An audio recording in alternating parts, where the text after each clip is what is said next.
नमस्कार साथियों, स्वागत है आप सभी का आपकी अपनी पाठशाला पर। मैं हूं अंकित अवस्थी। आप हैं मेरे साथ में आज के एक बेहतरीन सेशन में। और सेशन में आज हम आरबीआई के द्वारा जो उपयोग में लिए जाने वाले क्वालिटेटिव और क्वांटिटेटिव मेजर्स हैं उनके विषय में और आगे की चर्चा शुरू करेंगे।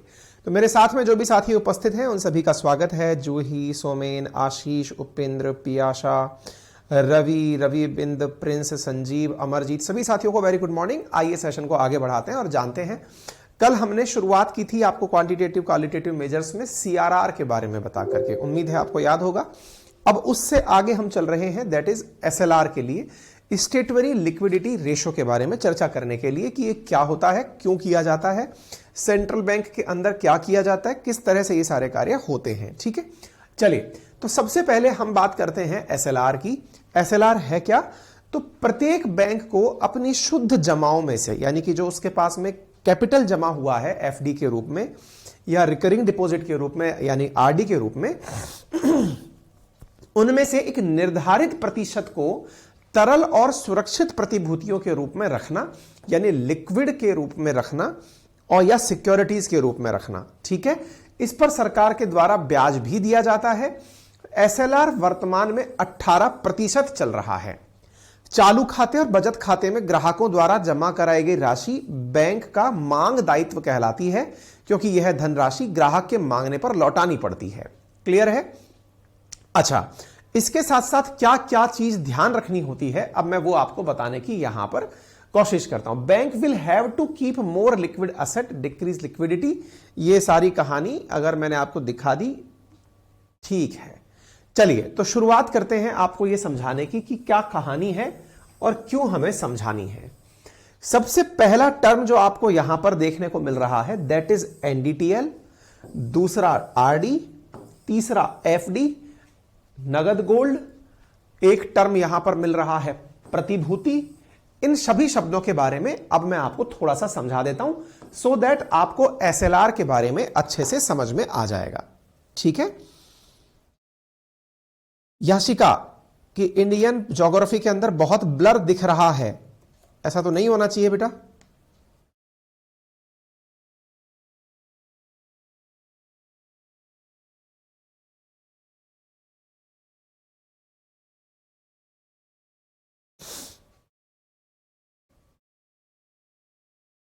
आइए, हाँ जी, तो सबसे पहले कुछ बातें आपको यहां पर समझनी है। उसके लिए मैं आपको हल्की सी ब्रीफिंग कल की आपको दे देता हूं। मैंने एक शब्द यूज किया that is NDTL, net demand and time liabilities. Net demand and time liabilities. Demand का मतलब हुआ जिनकी मांग होगी। टाइम लाइबिलिटीज, अब आप पूछेंगे टाइम तो टाइम ही होता है, समय चाल दूरी में से समय निकाल लिया आपने। मैंने कहा नहीं भाई, मान लीजिए कि मैंने किसी भी बैंक में, मान लीजिए एसबीआई बैंक में मैं गया और वहां पर जाकर मैंने 10,000 रुपए डिपॉजिट करा दिए। अब यहीं से सारा खेला शुरू होता है। डिपॉजिट कराए, कितने समय के लिए कराए? मैंने यहां पर कहा कि इसे आप 1 साल के लिए डिपॉजिट कर लीजिए। इसका मतलब यह हुआ कि ये 1 साल के लिए मैंने फिक्स करा दिए। क्या करा दिए? फिक्स करा दिए। ऐसा डिपॉजिट जो समय के हिसाब से डिपॉजिट कराया जाए उसे हम एफडी कहते हैं। हिंदी में क्या अर्थ हुआ? फिक्स डिपॉजिट, मतलब फुल फॉर्म क्या हुई? Fix deposit. तो फिक्स डिपॉजिट का मतलब समझे, यदि किसी धनराशि को किसी समय के हिसाब से बता करके कि इतने टाइम के लिए, मान लीजिए आपने 1 साल की जगह 6 महीने कह दिया, आपने हो सकता है कि आपने 2 साल कह दिया, यदि किसी भी अमाउंट को आपने किसी फिक्स समय के लिए डिपॉजिट करा दिया तो उसे हम फिक्स डिपॉजिट यानी कि एक निश्चित समय के लिए जमा कराया गया एफडी कहते हैं। तो यहां पर जो आपने स्थायी जमा देखा, ये स्थायी जमा अंग्रेजी में क्या कहलाता है? एफडी कहलाता है। तो उम्मीद है आपको अब यह बात समझ में आ गई। चलिए यहां तक समझ में आ गया। चूंकि यहां पर समय इन्वॉल्व है इसलिए इसे क्या नाम दिया गया? Time deposit. एक समय 1 साल लिखा है, एक बार 6 महीने लिखा है, 2 साल लिखा है, जो भी है टाइम के लिए बंद है, पैसा जमा है, इसलिए इसे टाइम डिपॉजिट नाम दिया गया। दूसरी चीज अब आती है, अब ध्यान से सुनिएगा। आप एसबीआई के पास गए 10,000 रुपए लेकर के कि सर ये 10,000 रुपए रख लो मेरे। बोले भाई साहब कब लेने आओगे? बोले भाई साहब जब जरूरत पड़ जाएगी। दोबारा सुनिएगा, भाई साहब कब लेने आओगे? जब जरूरत पड़ जाएगी। बैंक वालों ने कहा जरूरत तो आदमी को कभी भी पड़ सकती है। तो बोले सर मुझे भी नहीं पता कब जरूरत पड़ जाएगी। तो बोले तुम्हारा पैसा क्या मैं इसमें लेके खड़ा रहूं, मैं इसका क्या यूज करूं? बोले आप उस एफडी का क्या यूज करोगे? बोले भाई एफडी का पैसा जो मेरे पास आ गया, मुझे पता चल गया कि वो 1 साल के लिए मेरा है, तो उस 1 साल के लिए उस 10,000 रुपए को मैं किसी और व्यक्ति को लोन देकर उससे पैसा तो कमा सकता हूं। ये कौन बोला? एसबीआई बोला। क्या बोला? कि जो पैसा मेरे लिए एक निश्चित समय के लिए जमा होकर मिल गया है, उस पैसे का उपयोग करके मैं किसी और को उसे कर्ज देकर उससे ब्याज तो कमा सकता हूं। बोले हां सर बात तो सही बोल रहे हो। तो बोले कम से कम उससे ब्याज कमा सकूंगा, ये तो मेरे फिर भी काम का है।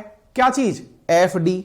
लेकिन तुम 10,000 पकड़ा के चले गए और कह गए सर कभी भी लेने आ सकता हूं।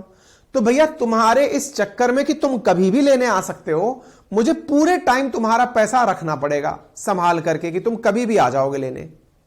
तुम किसी भी तरीके से आ सकते हो, तुम डिमांड ड्राफ्ट बना करके लेने आ सकते हो, तुम चेक लगाकर पैसे लेने आ सकते हो, तुम कैश निकलवाने के लिए आ सकते हो। तो भैया इसका मतलब तो यह हुआ कि तुम्हारा पैसा मुझे पूरे टाइम तैयार रखना पड़ेगा करंट स्थिति में। बोले जी सर। तो बैंक ने कहा देखो बेटा तुम्हारे पैसे से हमें 2 पैसे का भी लाभ नहीं हो रहा, और जब 2 पैसे का भी लाभ नहीं हो रहा हम तुम्हें ब्याज नहीं देंगे इसके ऊपर। क्यों नहीं देंगे? क्योंकि साहब करंट अकाउंट पर ब्याज इसलिए नहीं दिया जाता है, वैसे कुछ बैंक आजकल जो नई बैंकें आती हैं उनको पैसे की ज्यादा जरूरत होती है तो वो करंट पर भी थोड़ा बहुत ब्याज दे देती हैं, लेकिन बोले हम लोग जो है ना ब्याज नहीं देंगे आपको। बोले क्यों नहीं दोगे भाई? बोले तुम्हारा भरोसा नहीं है, आज अकाउंट में पैसे डाले कल निकाल ले गए, तुमने तो बस मेरा उपयोग सेफ्टी के लिए किया, तुमसे मैंने पैसे कमाए ही नहीं। अच्छा तो इसका मतलब तुम कभी भी डिमांड करने आ सकते हो। बोले हां। बोले ठीक है साहब। अब तीसरी चीज, सर एक व्यक्ति और है जिसने यह कहा है कि वो हर महीने आएगा 10,000 रुपए जमा कराने, हर महीने आएगा, हर महीने आएगा 10,000 रुपए जमा कराने। मैंने कहा हर महीने आएगा? बोले हां। मैंने कहा आज 10,000 जमा कराए, कल फिर 10,000 जमा कराए, फिर परसों? बोले जी सर। मैंने कहा कंफर्म है कि आज कराया तो फिर अगली बार? बोले सर बिल्कुल कंफर्म है। मैंने कहा इसका मतलब आज महीना, फिर दूसरा महीना, फिर तीसरा महीना? मैंने कहा इसके बाद ये, इसके बाद ये, इसके बाद ये चलता रहेगा? बोले बिल्कुल। तो मैंने कहा इसका मतलब ये हुआ कि अगर ये प्रक्रिया चलती रहेगी तो ये तो रिकरिंग लेवल पर हो गया। बोले इसका मतलब क्या हुआ? मैंने कहा इसका मतलब ये हुआ कि ये तो आवर्ती जमा हो गया। कैसा जमा हो गया? आवर्ती जमा हो गया। आवर्ती जमा को अंग्रेजी में क्या कहते हैं? रिकरिंग। जो कि हर बार कंटिन्यूअसली एक समय के अंतराल पर कराया जाता रहे, वो रिकरिंग कहलाता है। ठीक है, तो इसे क्या कहा गया? Recurring deposit. आप में से कुछ लोग जिनके पेरेंट्स से पूछिएगा, वो पोस्ट ऑफिस में, वो बैंक में अपने द्वारा पैसा जमा कराते हैं, जिसे रिकरिंग डिपॉजिट कहा जाता है। वो बच्चों के लिए सेविंग कराते हैं, तनख्वाह आई उसमें से कुछ पैसा निकाला और जमा करा दिया, ठीक है, दैट इज रिकरिंग डिपॉजिट। तो देखो, रिकरिंग डिपॉजिट समझ में आ गया, एफडी समझ में आ गया, करंट अकाउंट समझ में आ गया। अब बची केवल ये वाली बात कि ये एनडीटीएल है क्या। तो बैंकिंग सिस्टम में कहा गया है कि हर 15 दिन में, कितने दिन में, हर 15 दिन के भीतर क्या करना जरूरी है, टाइम के हिसाब से और डिमांड के हिसाब से जो भी लायबिलिटी निकल रही है, टाइम के हिसाब से और डिमांड के हिसाब से जो भी लायबिलिटी निकल रही है बैंक के ऊपर, उसे एनडीटीएल कहा जाता है। बोले सर 15 दिन की ही क्यों? बोले बैंक कहती है 15 दिन में तो फिर अगला पैसा घुमा देंगे, हम कोई दिक्कत नहीं है। इतने दिन तक बैंक के पास जो पैसा है, आसान भाषा में जो पैसा बैंक के पास 15 दिन तक रह गया, चाहे वो एफडी का हो, चाहे वो आरडी का हो, चाहे वो रिकरिंग डिपॉजिट का हो, चाहे वो एफिक्स डिपॉजिट का हो, और चाहे फिर वो करंट अकाउंट का हो, वो कोई सा भी क्यों ना हो, उसे क्या माना जाएगा?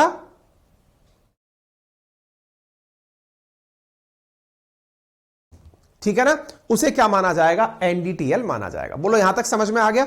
तो देख लो भाई, ये रहा आपका पूरा पेज जो मैंने आपको यहां पर समझा दिया। एनडीटीएल क्या हो गया ये बता दिया, एफडी क्या हो गई, आरडी क्या हो गई ये बता दिया।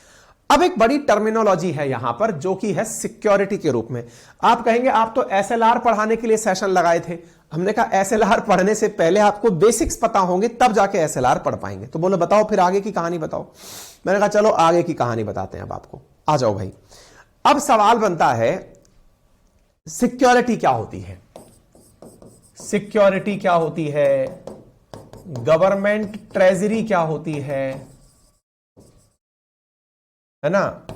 और जमा पत्र जिसको कहते हैं, जमा पत्र, ये क्या होते हैं समझाते हैं। देखो भाई, आरबीआई जो कि बैंकों का बैंक कहलाती है, आरबीआई जो कि बैंकों का बैंकर्स बैंक किसे कहा गया है? तो आंसर आता है आरबीआई को बैंकर्स बैंक कहा गया है। ये याद है सभी को? बोले हां सर ध्यान है। तो मैंने कहा जब आरबीआई को बैंकर्स बैंक कहा गया है, आरबीआई इस पैसे का करता क्या है?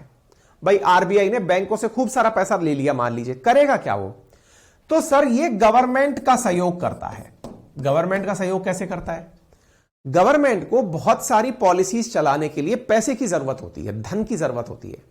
बोले सरकार को धन की जरूरत होती है तो सरकार के पास तो सीधी प्रिंटिंग मशीन है, उसी से छाप लेगी। मैंने कहा नहीं, सरकार के पास नहीं है printing machine, printing machine RBI के पास है। और हमने नियम ऐसा बना रखा है, कल को कोई लुटेरी सरकार आ गई, आज अपन सुनते हैं कि इतने घोटाले हुए, फलाने हुए, कल को मान लो ऐसी सरकार आ गई, बोले सारा पैसा लेके भाग लो, तो ऐसी स्थिति में तो सरकार को बड़ा संवेदनशील होना पड़ेगा। इसलिए क्या किया जाता है, सरकार द्वारा बहुत ही सोच समझ करके आरबीआई से पैसे मांगने का तकनीक बनाया हुआ है। बोले ऐसे ही नहीं मांग लोगे आप कि ला भाई आज इतना दे दे, आज इतना दे दे, उगाई नहीं करोगे आप, बकायदा गारंटी पर अपनी सिक्योरिटी मांगोगे, मतलब लिखित में दोगे। जैसे आज मान लो आपके मन में आए कि यार काश अपन सरकार होते, पैसे की किल्लत ही खत्म हो जाती। बोले क्यों? फिर तो आरबीआई से कहता है आज भाई 2 लाख करोड़ को पहुंचा देना फलाने देश में, अपने नाम से अपन को एक आइलैंड खरीदना है। बोले भाई साहब इतने लाख करोड़ पकड़ खरीदना देना, वो चांद खरीदना है। आप सरकार के अंदर हैं, आपने जो मन में आया खरीद लिया। नहीं, हमने नियम बना रखे हैं, लोकतंत्र के अंदर बड़े ही समझदारी से नियम बनाए गए ताकि कोई भी जनता के पैसे को लूट ना सके। तो बोले क्या नियम बनाए? नियम यह है कि सरकार को अगर आरबीआई से पैसे चाहिए तो सरकार लिखित में एक शपथ पत्र देगी, ओथ लेटर देगी, और उस शपथ पत्र में लिखा होगा कि मुझे इतने दिन के लिए पैसे की आवश्यकता है और मैं आपको इतने दिन बाद इस पैसे को इतना परसेंटेज ब्याज पर लौटाऊंगा। इसका मतलब गवर्नमेंट आरबीआई से लोन लेती है, और जिस शपथ पत्र पर लेती है, शपथ पत्र पर लोन लेती है, उस शपथ पत्र को हम सिक्योरिटी कहते हैं। क्या कहते हैं? सिक्योरिटी। और सिक्योरिटी को हिंदी में क्या कहते हैं? प्रतिभूति। तो प्रतिभूति क्या है? गवर्नमेंट सिक्योरिटी क्या है? सरकार आरबीआई से जो कहकर गारंटी पैसे लेती, भैया मुझे ये पैसा दे दो, मैं इस पैसे से आपको आने वाले समय में धन लौटा दूंगा या लौटा दूंगी, वो क्या बन गया? सिक्योरिटी बन गया।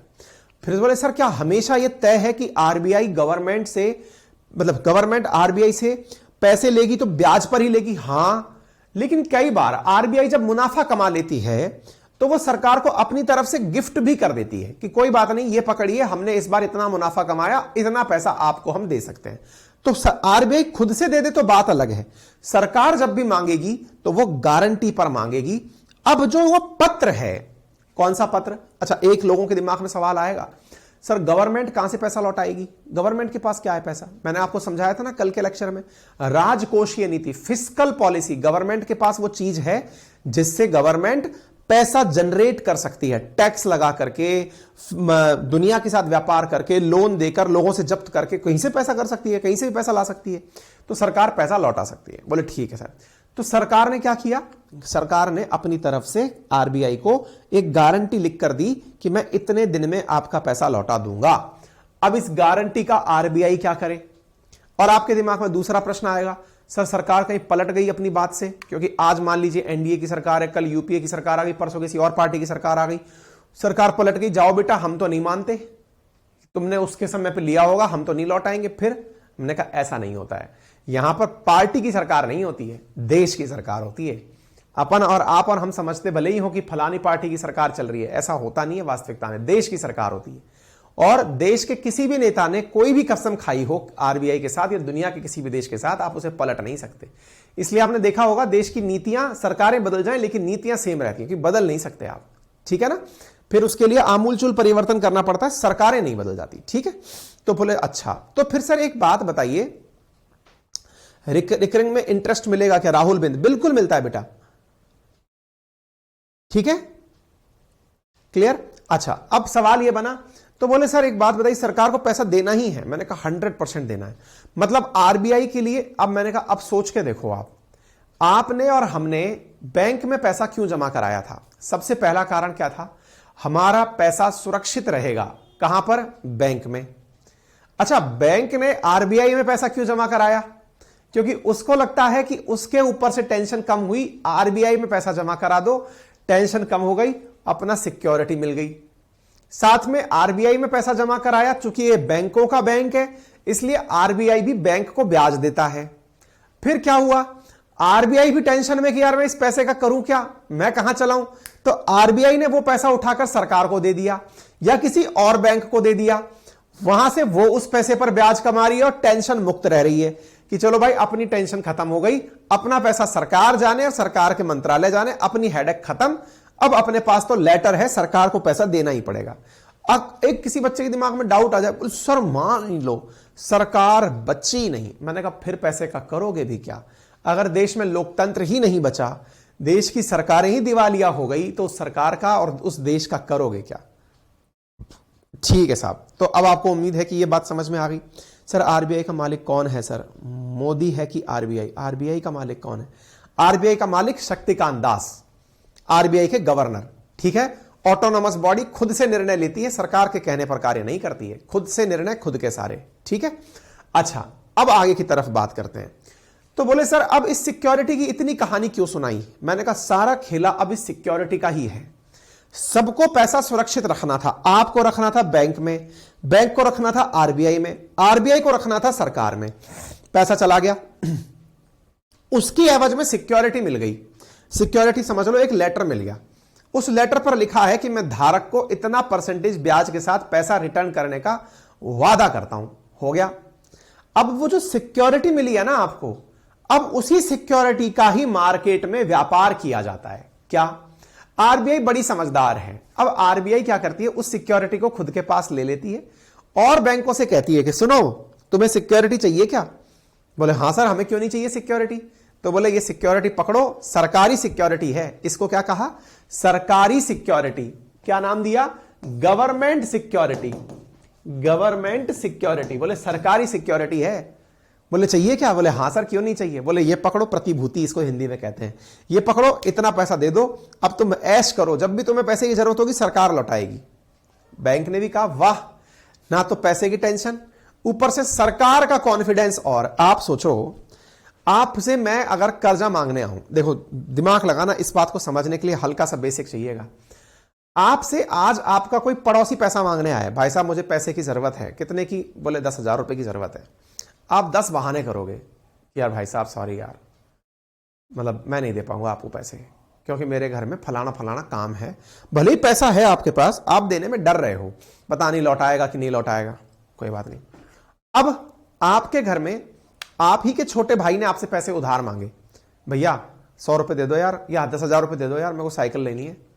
आपने कहा यार तू, तेरे को कल ही तो दिलाया था, तेरे को यही तो किया था। आप आनाकानी करोगे, देना ज्यादा अच्छा चाहोगे, पड़ोसी की तुलना में उसे ज्यादा अच्छे से दोगे आप। अब तीसरा सोचो, तीसरा मैं आपसे मांगू, बेटा 10,000 रुपए दे दो। अब आपके दिमाग में यार गुरुजी ने मांगा है, गुरुजी के सामने एक रेस्पेक्ट भी है, देने का मन तो है, पता नहीं फिर कहीं गुरुजी से बात ही नहीं हो पाए, अभी भी इनका नंबर तो हमारे पास नहीं है, इनके कॉल सेंटर वाले तो फोन उठाते हैं तो उठाते हैं, करें तो क्या करें, टेंशन ही टेंशन। लेकिन अब आप सोचो, आपके पास में शहर का कलेक्टर आए और कलेक्टर आके कहे कि मिस्टर मुझे 10,000 रुपए की जरूरत है और मैं आपको गारंटी देता हूं कि मैं आपको 10,000 रुपए लौटा दूंगा। अरे सरकार, आपने पैसा मांग लिया, सरकार है आप, तो आप पैसा पकड़िए और आपकी बात को मैं कैसे इग्नोर कर सकता हूं। अच्छा, अब और चलते हैं आगे। खुद मुख्यमंत्री आपके घर पे आ जाए, ये देखो बेटे 10,000 रुपए चाहिए। सर आपको और पैसे? सूरज को दिया सर 10,000 रुपए, सर सर सर सर अरे मत बोलो सिक्योरिटी की मत बोलो। अरे सर आप कहां लेके जाओगे, पैसा आपका है। आपने तो प्रधानमंत्री आ जाए, बेटे 10,000 रुपए चाहिए। सर इशारा कर दिए होते, पेट पलनियां देते देते देने चले आते, पैसे की बात कर दी आपने। आपसे पैसा कौन छूटेगा? अब आपको पैसा खुद का नहीं दिख रहा है, आपको उस पैसे के पीछे वाला आदमी दिख रहा है कि उसकी क्रेडिबिलिटी क्या है। उसकी क्रेडिबिलिटी को आपने नाप कैसे रखा है कि यार इससे पैसा कहां जाएगा, ये लेके थोड़ी भागेगा, और यही भाग गया तो फिर देश का क्या होगा। बस यही खेला है बैंक के साथ। बैंक से आप और हम ब्याज लेने जाएं कि सर हमें लोन दे दो, बैंक वाले 10 चक्कर कटवाते हैं, ये कागज नहीं है, ये नहीं है, ये सिक्योरिटी लाओ, ये गारंटी लाओ, फलाने से कहलवाओ, फिर चक्कर कटा रहा है, 7 दिन 10 दिन चक्कर कटा रहा है। लेकिन बैंक से जब सरकार खुद ब्याज लेने आ जाए कि SBI जी सर हमें 10 लाख करोड़ चाहिए, अरे सर आदेश किए होते मैं खुद पहुंचा देता, बोले जल्दी पहुंचाओ और ये पकड़ो सिक्योरिटी देते हैं आपको। Sir thank you so much, आपके पास पैसा गया तो कहां से बर्बाद होगा, हम सुरक्षित हैं प्रभु।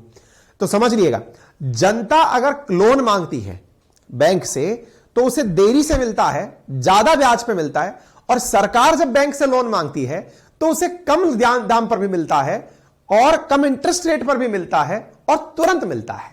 तो आपको गवर्नमेंट सिक्योरिटी की कहानी समझ में आ गई? गवर्नमेंट सिक्योरिटी की कहानी समझ में आ गई?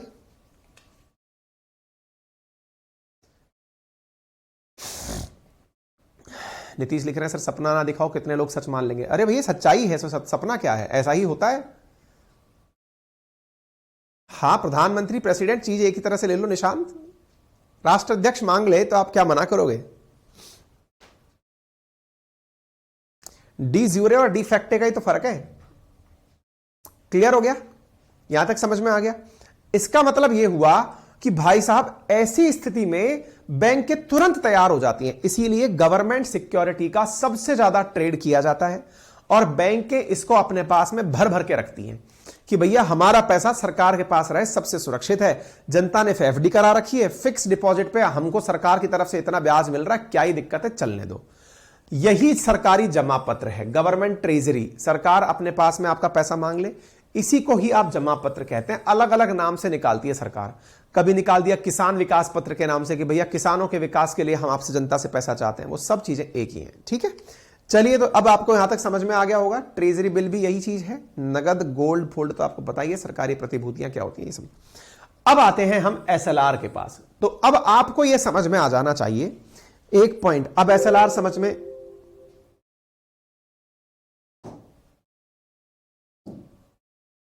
आपको अब एक पॉइंट जो समझ में आ जाना चाहिए वो क्या है कि बैंक के पास आपको क्या क्लियर हो जाना चाहिए कि जब कोई बैंक है तो उसके पास आपने, मैंने या किसी अन्य व्यक्ति ने जो भी पैसा जमा कराया है, उस जमा धन का क्या क्या किया जा सकता है, यह हमें समझ में आ गया। क्या? या तो बैंक उसका किसी और को लोन दे देगा, किसी अन्य व्यक्ति को लोन दे देगा, या हो सकता है बैंक खुद उससे गोल्ड खरीद लेगा। गोल्ड क्यों खरीद लेगा? क्योंकि गोल्ड के भाव बढ़ते रहते हैं। अल्टीमेटली बैंक को भी तो व्यापार करना है ना, आपके पैसे से और पैसा बनाना है। या बैंक क्या कर लेगा? गवर्नमेंट सिक्योरिटी खरीद लेगा। या बैंक क्या कर लेगा? खुद के पास में कैश रख लेगा। हालांकि कैश रखे रखे बढ़ता नहीं है, लेकिन और क्या कर सकता है बैंक? शेयर मार्केट में लगा सकता है। शेयर मार्केट में लगा दिया, जिसको आप म्यूचुअल फंड कहते हैं, म्यूचुअल फंड वहां लगा देगा। इस प्रकार से बैंक अपने पास में इस सारे पैसे को रख सकता है। क्लियर हो गया? अच्छा, तो अब आ जाए सीधा एसएलआर पे। एसएलआर क्या होती है? एक ही लाइन में झटके में समझ में आ जाए तो कहना, और तालियों की गड़गड़ाहट के साथ बताना। एसएलआर, एस स्टैंड्स फॉर स्टेटरी, यानी वैधानिक, यानी कानूनी रूप से जो बात कही गई हो। लिक्विडिटी, तरलता, तरलता का मतलब है धन, पैसा जो आसानी से उपलब्ध हो जाए। और अनुपात, रेशो, वैधानिक तरलता अनुपात, ये तो शब्द की व्याख्या हुई, लेकिन इसको कहा किसको गया है? तो समझिएगा, आरबीआई द्वारा बैंक से कहा गया कि वो अपने पास अपने कुल एनडीटीएल का, अपने कुल एनडीटीएल का, टोटल एनडीटीएल का 18% हिस्सा अपने ही पास रखे, अपने ही पास रखे, उसे किसी को लोन ना दे। उसके स्थान पर, उसके स्थान पर, उसके स्थान पर वह उस धन से government security, gold, treasury bills अथवा कैश रख सकता है। फिर से बोल रहा हूं, आरबीआई ने बैंक से कहा, बैंक कौन सी? मान लीजिए एसबीआई हमने उदाहरण ले रखा है, कोई सी भी बैंक ले लो, आईसीआईसीआई, एचडीएफसी, जो लेना है ले लो। आरबीआई ने बैंक से कहा कि आप अपने कुल एनडीटीएल का, यानी कि 15 दिन का जो राशि है उसका 18%, यह फिक्स है। 18% ऊपर नीचे हो सकता है, लेकिन आरबीआई ने साफ कह रखा है कि अपने पैसे में से सारा की सारा पैसा लोन में नहीं देना है लोगों को। भाई बैंक के बारे में आपको पता है ना, ये जितना लोन देगी उतना कमाएगी। तो बोले सारा की सारा पैसा आपको लोन पे नहीं देना है, तो बोले लोन के स्थान पर क्या करना है? तो बोले सारा पैसा लोन पर नहीं देना है, इसके स्थान पर आपको 18% पैसा अपने पास ही हमेशा रिजर्व स्थिति में रखना है। अपने पास ही हमेशा रिजर्व स्थिति में रखना है। रिजर्व रखते समय आप उसे गवर्नमेंट सिक्योरिटी के रूप में रख सकते हो, गोल्ड के रूप में रख सकते हो, ट्रेजरी बिल के रूप में रख सकते हो, कैश के रूप में रख सकते हो, लेकिन किसी को दोगे नहीं। बोलो इतनी बात समझ में आ गई हो तो थम्स अप करिए।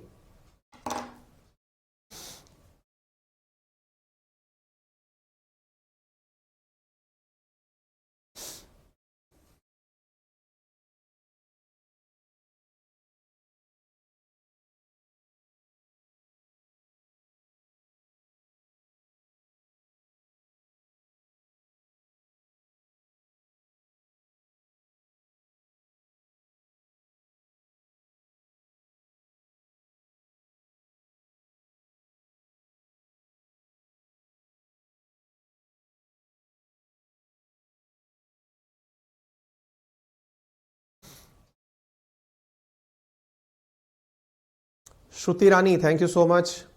प्रियांशु, सलखान, पूजा, साहिल, प्रियांशु, विजय, समझ में आ गया बेटा?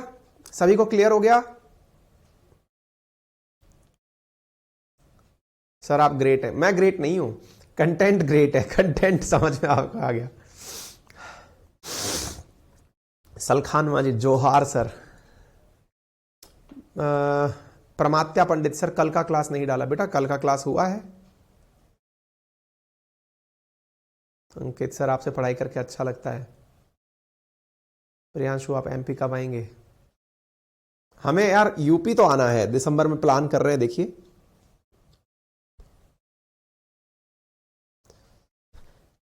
ठीक है, चलिए तो अब आपको कहानी समझ में आ गई। असल में इस टाइटल में हमें केवल आपको एसएलआर नहीं सिखाना था, एसएलआर के नाम पे हमने कई सारी चीजें सिखा दी। अब आपको बहुत सारी बातें आसानी से समझ में आ जाएंगी। ठीक है, चलें आगे बढ़े। ठीक है, चलिए। हाँ भाई, एक चीज याद रखिएगा, अपन लोग ना मंडे से एक बहुत अच्छी क्लास शुरू कर रहे हैं यूट्यूब पर। आप लोग सब जरूर ज्वाइन करिएगा अगर समय मिले आप लोगों को तो। ठीक है, बैच खत्म होने पर ये वीडियो देख सकते हैं क्या? बिल्कुल देख सकते हैं आप। ठीक है सर, आप गॉड की तरह हो भैया। देखिए कंटेंट आप लोगों को अच्छा लगता है, बस मैं नहीं। ठीक है ना। नीलू ओला, नीतू ओला, सर नटराज में भी आप ही पढ़ाओ बेटा? वहां तो पढ़वा रखी है मैंने इकोनॉमी बहुत अच्छे अच्छे टीचरों से। हैं निशांत महापात्रा, बिल्कुल उड़ीसा भी आएंगे। अरे बहुत कुछ प्लान है, आप लोगों से मिलने का भी प्लान है। एक मतलब अपना फरवरी में 1 साल पूरा हो जाएगा अपनी पाठशाला का। सोच रहे हैं कि उस समय एक मीटअप किया जाए बढ़िया वाला, और आप में से कुछ बच्चे जो बहुत अच्छे परफॉर्मर हैं, जो सिंगर हैं, उनको मौका दिया जाए। जिनको अपनी कोई आर्ट आती हो, कला आती हो, किसी को स्टैंड अप कॉमेडी करनी हो, किसी को डांस करना हो, उनको मौका दिया जाएगा, है ना। सर बिहार आना है आपको? हाँ जी, कल ना एक जरूरी बात सुनिएगा बेटा, बिल्कुल बिल्कुल आएंगे। हिमांशु यादव सर प्रयागराज भी आइएगा। हिमांशु प्रयागराज भैया मैं आ रहा हूं दिसंबर के 2nd वीक में। मैंने प्लान किया हुआ है, मुझे यूपी आना है। यूपी वाले बच्चों से काफ़ी सारी बातें करनी है, तो करेंगे एक बार, है ना। प्लान कर रहे हैं हम। अच्छा अभी प्लीज़ ध्यान से सुनिए मैं क्या बोल रहा हूँ। अपन लोग परसों से मंडे से एक क्लास बहुत अच्छी शुरू कर रहे हैं। मंडे से शाम को 5 बजे अपनी पाठशाला जो यूट्यूब चैनल है उस पर सभी के लिए कर रहे हैं। आप लोग भी उसे पढ़ सकते हैं। चूंकि आप लोगों ने यहाँ फाउंडेशन कोर्स पढ़ा हुआ है तो आप लोगों को क्वेश्चन आंसर करने में मजा आएगा। अभी तक क्या है ना, मैंने यूट्यूब पर एसएससी के लिए जीके नहीं पढ़ाया है, तो मैं सोच रहा हूं कि एक क्लास शुरू की जाए और देखते हैं कैसा रहता है रेस्पॉन्स। अगर रेस्पॉन्स बढ़िया रहा उसका तो फिर उसको कंटिन्यू किया जाएगा, क्योंकि भाई पढ़ने वाली चीजें लोगों को कम ही पसंद आती हैं, लेकिन अगर पसंद आती हैं तो अपन जरूर उसे शुरू करेंगे, है ना। तो वो करते हैं, और उसमें हम लोग क्या है कि पॉलिटी से शुरुआत करेंगे। मैं इसीलिए आपको पहले बता दे रहा हूं। तो आप में से जो साथी ऑलरेडी पढ़े हुए हैं और वो चाहें तो पॉलिटी के पुराने बैचेस भी देख सकते हैं, एक बार आप उन्हें भी देख लीजिएगा, है ना। तो उसमें से क्या है कि अपन क्वेश्चन आंसर के हिसाब से चलेंगे और बहुत तगड़े तरीके से क्वेश्चन आंसर करेंगे। ईश्वर ने चाहा तो मजा आ जाएगा, है ना। आप लोगों ने कंटेंट तो पढ़ ही रखा है, तो सवालों से बढ़िया रिवीजन भी हो जाएगा और बढ़िया पढ़ाई भी हो जाएगी। प्रीवियस ईयर आए हुए क्वेश्चंस भी उसमें सॉल्व हो जाएंगे और अच्छी प्रैक्टिस भी आप लोगों की वहां पर हो जाएगी, है ना। तो मिलते हैं शाम को 5 बजे, परसों संडे के दिन करेंगे चर्चा उसके ऊपर, है ना बेटा। और भी अपने साथियों को बता देना, चूंकि वो फ्री ऑफ कॉस्ट है। चलिए आगे बढ़ते हैं। तो हाँ, अब मेरे कुछ प्रश्नों का जवाब दो। बताओ, अगर SLR स्टेटरी लिक्विडिटी रेशो क्या है? बैंक से कहा गया कि आप इतना परसेंटेज अपने पास में रखेंगे, इसे लोन नहीं देंगे। अब एकदम सिंपल तरीके से सोचिएगा, मैं बहुत प्यारा क्वेश्चन पूछ रहा हूं। अगर उसका जवाब दे गए तो मैं ये मानूंगा कि आपको मेरे द्वारा बताई गई बात समझ में आ गई। सवाल सुनिएगा क्या बोल रहा हूं, ध्यान से सुनिएगा भाई। आपको यह समझ में आ गया कि SLR है क्या? आपको यह समझ में आ गया वो पैसा है या वो धन है जिसे बैंक लोन में नहीं दे सकती, लोन में नहीं दे सकती। ये तो बात आपको समझ में आ चुकी है, ठीक है साहब। अब मैं एक सवाल पूछता हूं, SLR अगर वो धन है जिसे बैंक लोन में नहीं दे सकती, तो SLR अगर बढ़ेगा, SLR बढ़ेगा से मतलब अभी 18% की जगह मान लो मैं 22% कर दूं, बढ़ेगा तो आम आदमी के पास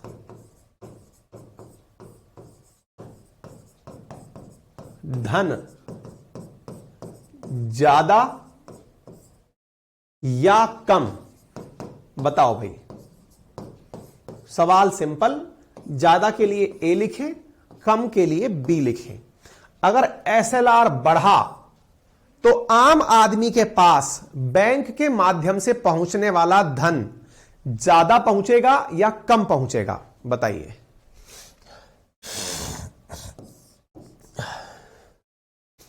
ए और बी कर सकते हैं आप।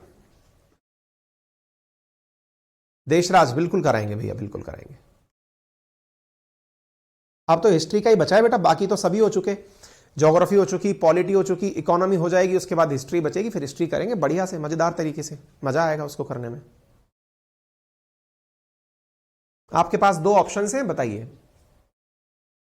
यदि एसएलआर बढ़ा दिया जाए तो जनता के पास पहुंचने वाला धन बढ़ जाएगा या कम हो जाएगा? ए या बी?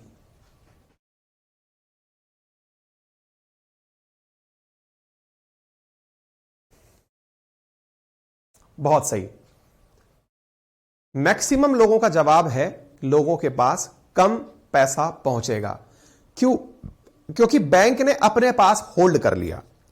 जब कम पहुंचा, जब पैसा कम पहुंचा तो लोगों के पास, मतलब ये कम हो गया, तो मुझे ये बताइए, लोगों के पास कम पैसा पहुंचने से डिमांड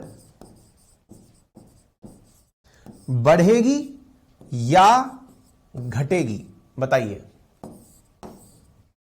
अगर पैसा कम पहुंचा तो लोगों के पास में डिमांड किस चीज की? पैसा होता है तो आदमी खरीदने मार्केट में जाता है।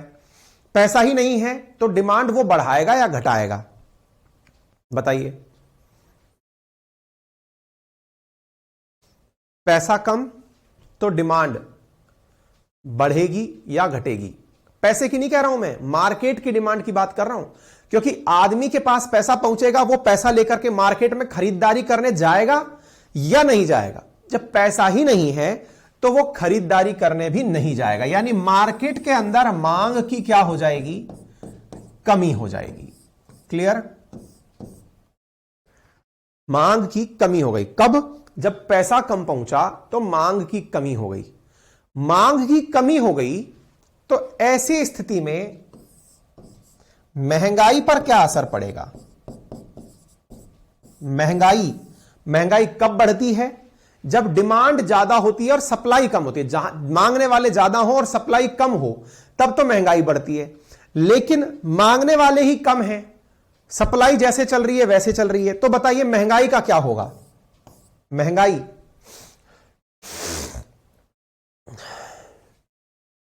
जब डिमांड कम है तो महंगाई भी घट जाएगी। ठीक है? यह सवाल यूपीएससी में पूछा जा चुका है।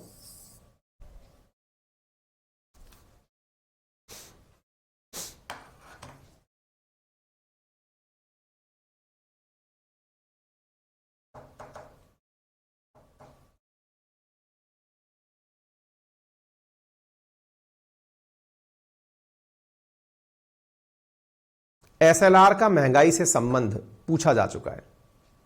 समझ में आ गया सभी को? अब इसका रिवर्स कर दो। एसएलआर कम कर दो, बैंक के पास पैसा ज्यादा हो गया, बैंक ज्यादा लोन दे पाएगी, ज्यादा लोन दे पाएगी, लोगों के पास ज्यादा धन होगा, ज्यादा धन होगा तो लोगों के पास में डिमांड बढ़ेगी, डिमांड बढ़ेगी तो महंगाई बढ़ेगी। क्लियर? चलिए साहब, ठीक है। इसलिए आरबीआई डिसाइड करती रहती है समय समय पर कितना पैसा मार्केट को देना है। चलें साहब, आगे बढ़ते हैं। ये मैंने समझा दिया, ये हो गया। अब चलते हैं नेक्स्ट टाइटल, जिसका नाम है रेपो रेट। ये भी बड़ा इंटरेस्टिंग टाइटल है साहब। आइए, रेपो रेट क्या है इसको थोड़ा सा समझते हैं। हालांकि आप में से बहुत सारे लोगों ने ये शब्द तो सुना होगा, आज इसका यूज भी सुन लीजिए। ठीक है? The rate at which RBI provides short term loan to banks. वो रेट, वो ब्याज दर, जिस ब्याज दर पर आरबीआई द्वारा बैंकों को लोन दिया जाता है। मैंने आपसे क्या कहा? आपको एक चीज बहुत अच्छे से ध्यान रखनी है। क्या? कि आपकी तरह ही बैंक है, वो बैंक जो है वो इंसान की तरह समझो और वो आरबीआई को अपनी बैंक मानती है। जैसे हमारे लिए एसबीआई बैंक है, हम डायरेक्ट आरबीआई से कुछ नहीं कर सकते, ऐसे ही बैंकों के लिए आरबीआई बैंक है। वो उस बैंक से पैसा जरूरत पड़ती है तो लेते हैं। सर बैंक को पैसे की जरूरत क्यों पड़ेगी? आप ही ने तो कह रखा था कि उनके पास तो पैसा खूब होता है। बेटा दिक्कत क्या है, बैंक के पास आपने खूब सारा डिपॉजिट कराया और बैंक ने क्या किया, उस पैसे को बहुत सारे लोगों में बांट दिया, लोन दे दिया लालच में कि जितना भी पैसा है उसे बांट दो, लालच में डिस्ट्रीब्यूट कर दिया। अब जब डिस्ट्रीब्यूट कर दिया तो डिस्ट्रीब्यूशन के बाद में टेंशन किस बात की है कि यार कोई मांगने आ गया कल को कि सर मुझे मेरा पैसा वापस दे दो, तो बैंक लौटाएगी क्या? बैंक के पास तो लौटाने का कुछ भी नहीं है। और जब बैंक कुछ लौटा नहीं पाएगी तो फिर एक बड़ा सवाल यह बनता है कि सर बैंक तो लौटा ही नहीं पा रही, अब क्या करें? तो भाई साहब बड़ा सवाल यह बनता है कि बैंक के पैसे ना लौटा पाने पर वो आरबीआई के पास जाती है और कहती है कि सर वो मांगने वाला आ गया जिसने हमें पैसे दिए थे, हमारे पास पैसा बचा नहीं। तो आरबीआई कहती है और दे लो बेटा लोन, ये तो भला हो जो मैंने तुम्हारे लिए अच्छी आदतें डाल रखी हैं तुमको गवर्नमेंट सिक्योरिटी की, कि तुम जनता को देने से अच्छा है खुद गवर्नमेंट सिक्योरिटी रख लो, रखे रखे तुम्हें पैसा मिलता रहेगा, ब्याज मिलता रहेगा, ऐसे तो तुम सारा लुटा दोगे। बोले सर अब जो हो गया सो हो गया, अब कृपया करके हमें पैसे दे दो थोड़े बहुत, हमें लोन चाहिए। तो फिर आरबीआई कहती है कि ठीक है एक काम करते हैं, तुमने अपना कोई तो पैसा ऐसा होगा जिससे गवर्नमेंट सिक्योरिटी खरीदी होगी। बोले हाँ है ना। बोले एसएलआर के अलावा बताना। बोले हाँ सर एसएलआर के अलावा भी जो पैसा था वो मैंने, आपने कहा था ना जनता को मत देना सरकार को देना लोन, तो सरकार को देके मैंने उससे गवर्नमेंट सिक्योरिटी खरीद ली थी। बोले अच्छा। तो फिर कहता है आरबीआई एसबीआई से कि एक काम कर, देख भाई मैं भी एक बैंक हूं और जैसे तुम लोग करते हो किसी आम आदमी के साथ जब कर्जा कोई लेने आता है तो तुम कुछ गिरवी रखवाते हो, प्लेज करवाते हो कि भैया इसको गिरवी रख दे तब जाके तुझे पैसा देंगे, ऐसे ही देख मैं भी तेरे लिए तो बैंक ही हूं एसबीआई। बोले हाँ सर सही कह रहे हो, तो भैया तुम्हें भी कुछ चीजें गिरवी रखनी पड़ेंगी। बोले सर हम रख देंगे। बोले क्या रखोगे? तुम गवर्नमेंट सिक्योरिटी रखो मेरे पास ला करके। बोले ठीक है सर मैं गवर्नमेंट सिक्योरिटी ले आता हूं। एसबीआई भगा भगा गया, अपना वो गवर्नमेंट सिक्योरिटी ले आया और लाकर आरबीआई को दे दिया कि सर देखो ये गवर्नमेंट सिक्योरिटी आप रख लो और इसको आपको जहां देना है दे देना, मैं अगली बार आकर के आपसे गवर्नमेंट सिक्योरिटी ले जाऊंगा और पैसा दे जाऊंगा। बोले ठीक है। बोले देख भाई पैसा देंगे तेरे को लेकिन ब्याज लगेगा। अरे सर मैं पूरा ब्याज देने को तैयार हूं, आप मुझे पैसा दे दो, ग्राहक खड़ा है गेट पे। बोले कितनी? अरे बोले सर 5 दिन की बात है, फिर तो मेरा वाला खुद का पैसा आ जाएगा, वो अर्जेंट मांगने आ गया, मैं क्या करूं? तो ठीक है मतलब तेरे को शॉर्ट टर्म के लिए चाहिए? बोले हाँ सर ज्यादा से ज्यादा महीने भर के लिए चाहिए सर, इतने में तो मेरा खुद का चक्करा घूम जाएगा, मेरा जो पैसा गया हुआ है वो वापस आ जाएगा, उसकी किस्त आ जाएगी, उसकी वसूली आ जाएगी, सब चल जाएगा। बोले पक्का? बोले हाँ। तो बोले ले जा। बोले गवर्नमेंट सिक्योरिटी देके जा। बोले ये लो साहब। बोले अब क्या करें? बोले ले जा पैसे ले जा। बोले ले गया सर। तो इसका मतलब आरबीआई ने बैंक को ब्याज पर पैसे दिए। दोबारा सुनिएगा, आरबीआई ने बैंक को ब्याज पर पैसे दिए। जिस ब्याज पर पैसे दिए जाते हैं उसी को हम रेपो रेट कहते हैं। उसी को हम क्या कहते हैं? रेपो रेट कहते हैं। यह है क्या? आरबीआई ने बैंक को पैसे दिए, जिस रेट पर दिए वो रेपो रेट कहलाता है। इतनी बात समझ में आ गई? इसे पॉलिसी रेट अथवा बेंचमार्क रेट भी कहा जाता है। ओके, अब होता यह है जैसे अभी फिलहाल कितनी चल रही है? 6.5% वो चल रही है। अब एक बड़ा सवाल बनता है। बोले सर एक बात बताओ। बोले बताओ भाई। सर अगर रेपो रेट पर उसको पैसा मिल गया तो वो पैसा लौटाए नहीं, इसकी क्या गारंटी है? भाई मान लो वो कह दे कि मैं तो नहीं लौटा रहा पैसे, तो आरबीआई बड़ी समझदार है, वो उससे कहती है कि बेटा तुम्हें पैसे लौटाने हैं और जो तुम सिक्योरिटी मुझे टिका के जा रहे हो ना, ये वापस भी लेके जानी है। अर्थात जो सिक्योरिटी तुम मेरे पास जमा करा रहे हो ये वापस तुम्हें लेने आना है। That you have to repurchase this government security. इस वजह से रेपो को रीपरचेज एग्रीमेंट भी कहा जाता है। क्या कहा जाता है? Repurchase agreement. अर्थात जो सिक्योरिटी है वो तुम्हें वापस ले जानी है और मेरा पैसा वापस लौटाना है। बोले ठीक है हुक्म कर देंगे ऐसा। तो उम्मीद है आप लोगों को यह बात समझ में आ गई हो। इस विधि में आरबीआई द्वारा ऋण की सुरक्षा में गवर्नमेंट सिक्योरिटियों को गिरवी रखा जाता है, उनको क्रय करने के लिए वापस कहा जाता है कि बेटा तुम्हें इन्हें वापस लेना होगा और इसके माध्यम से आरबीआई जो है वो बैंकों को शॉर्ट टर्म लोन उपलब्ध कराती है। अब सीधी सी बात समझो, अगर मान लो आपने रेपो रेट बढ़ा दी, रेपो रेट बढ़ा दी, इसका मतलब क्या हुआ, बैंक भी सोचेगी कि 6.5% पर तो मैं आरबीआई से पैसा लेके आ रही हूं। ध्यान से समझना, 6.5% पर मैंने बैंक से, और ये 6.5% शब्द याद मत कर लेना भाई, कभी कभी ये घटते घटते 4% तक भी आ जाता है, रटना नहीं है इस शब्द को, ठीक है ना। ठीक है, तो बोले भाई बात ऐसी है कि हमने 6.5% पर बैंक से, मतलब आरबीआई ने कहा कि 6.5% पर मैंने लोन ले लिया। आरबीआई ने, सॉरी, बैंक ने क्या कहा कि मैंने आरबीआई से 6.5% पर लोन ले लिया। अब मैं कस्टमर को कितना परसेंटेज पर दूं? बड़ा टेंशन है ये। बोले क्यों? क्योंकि साहब कस्टमर को अगर मैंने एक लोन दिया 6.5% पर तो मैं लेके आया हूं, 6.5 की 6.5 दे दिया तो ये तो मेरे लिए घाटा हो जाएगा। तो बोले फिर क्या करें? तो बोले थोड़ा बढ़ना चाहिए वैल्यू। तो बोले थोड़ा बढ़ना चाहिए, इसका मतलब कितना करें? बोले 6.5 की जगह इसको 8.5 कर दो। कितना कर दो? 8.5 कर दो। बोले 2% तो पैसा हम भी कमाएं, 2% तो लाभ उसे भी कमाना है। तो बैंक क्या करती है, जितना रेपो रेट रखती है उससे बढ़ा करके ही ब्याज पर जनता को पैसे देती है। इसका मतलब लोन महंगे हो जाते हैं अगर रेपो रेट बढ़ जाता है। तो इधर देखिएगा, bank will take less loan, क्योंकि रेपो बढ़ा दिया तो पहले वो ब्याज भी कमी, मतलब लोन भी कमी लेगा कि सर रहने ही दो, हमको मत ही दो। इससे क्या होगा, जनता के पास अगर पैसा पहुंचा भी तो बहुत ज्यादा ब्याज पे पहुंचेगा, कोई लेगा नहीं। इससे मार्केट में क्या हो जाएगी, मार्केट में और बैंक में पैसे की कमी हो जाएगी, क्योंकि बैंक लेगी नहीं, कितने ब्याज पे पैसा क्यों लेना।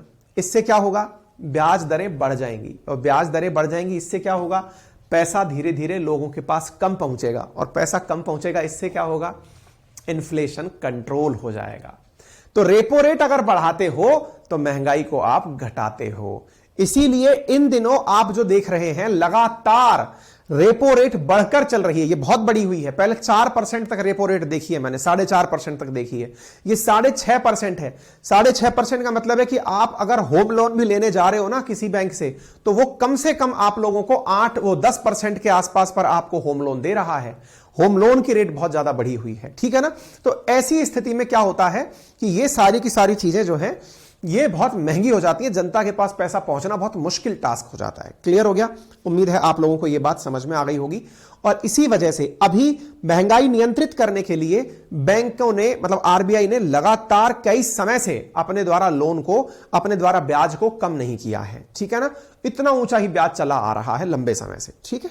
अच्छा, और अगर आपको महंगाई घटानी हो, मतलब कि मंदी आ रखी है, उस मंदी को कंट्रोल करके लोगों के पास पैसा ज्यादा पहुंचाना हो, तो क्या करें?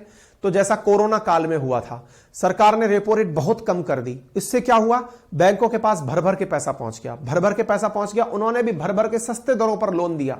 लोगों ने खूब, आपने देखा होगा कोरोना काल में लोगों ने खूब घर बनाए हैं। अगर आपने नोटिस किया हो तो कोरोना काल में कंस्ट्रक्शन एक्टिविटीज बहुत चली हैं, क्योंकि अल्टीमेटली लोगों के पास खूब पैसा पहुंच गया था और उससे लोगों ने खूब सारे लोन लेके घर बनाए थे, ठीक है।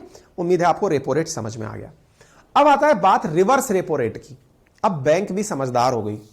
बैंक ने कहा कि आरबीआई, आप हमसे पैसा कमाती हो, हमें समझ में आया, लेकिन जिस प्रकार से जनता हमसे लोन लेने आती है और जनता ही हमें पैसे जमा कराने भी आती है, आपने कहा जब जरूरत पड़े तो मैं तुम्हारे लिए बैंक हूं, आपसे कर्ज लेने का ही काम थोड़ी है हमारा।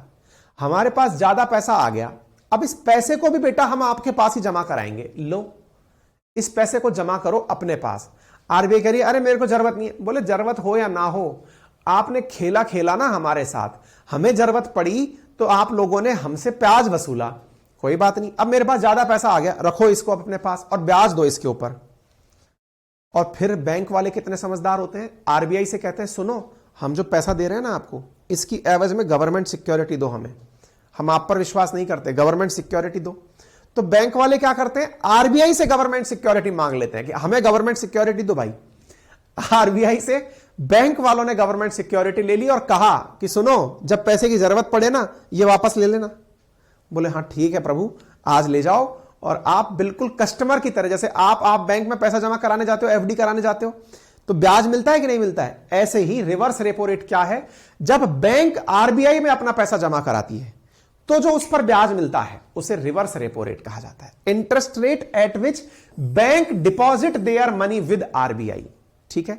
अच्छा एक बात बताओ, आप जब बैंक से लोन लेने जाते हो तब ज्यादा ब्याज लगता है या पैसा जमा कराते हो तब ज्यादा ब्याज मिलता है? अगर आपने कभी बैंक में जमा कराया हो तो आपको पता चलेगा, जमा कराने पर कम मिलता है और आप लोन लेने जाओगे तो ज्यादा ब्याज लेते हैं वो लोग। आरबीआई भी बिल्कुल वही इनकी मां है, वो भी यही करती है। जब इसके पास कोई पैसा जमा कराने जाता है तो कम ब्याज देती है। बोले कोई बात नहीं, कम ब्याज है तो क्या, हमारा पैसा तो सुरक्षित है तुम्हारे पास। तो ये रिवर्स रेपो रेट है, इसका भी मतलब वही है।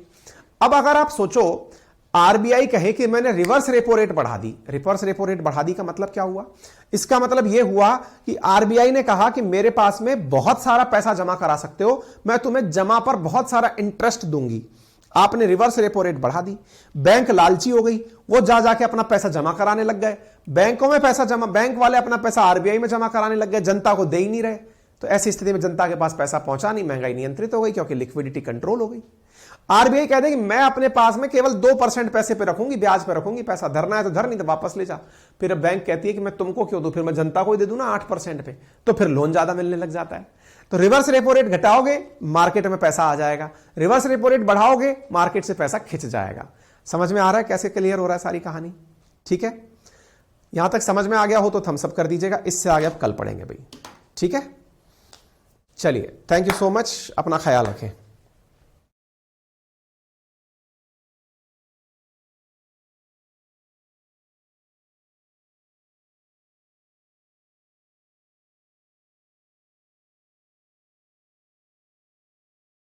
Bye bye.